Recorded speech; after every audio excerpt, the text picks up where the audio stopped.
We have an issue with the HP G62, comparable to that of the compact CQ62. When the power button is pushed, the computer will not boot and the caps lock continues to flash.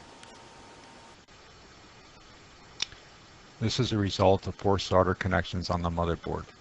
The constant heating and cooling has caused some of the connections to become porous and crack. In this demonstration, we will show you how to overcome this issue so you can retrieve your data.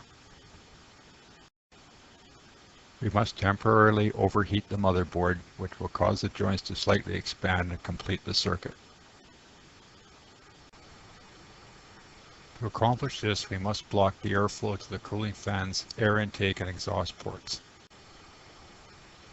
Fold a lint-free towel several times. Place the laptop on top of the towel.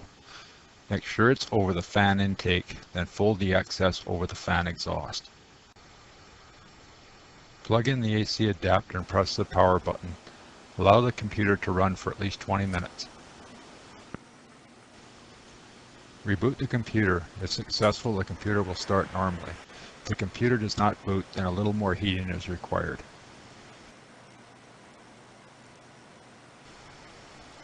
Once the computer has booted to the login screen, remove the towel.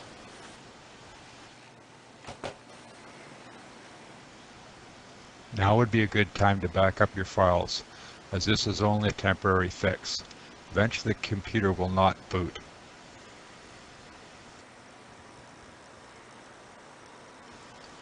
To repair the computer, it must be disassembled and the motherboard reflowed. In most cases, this is cost prohibitive.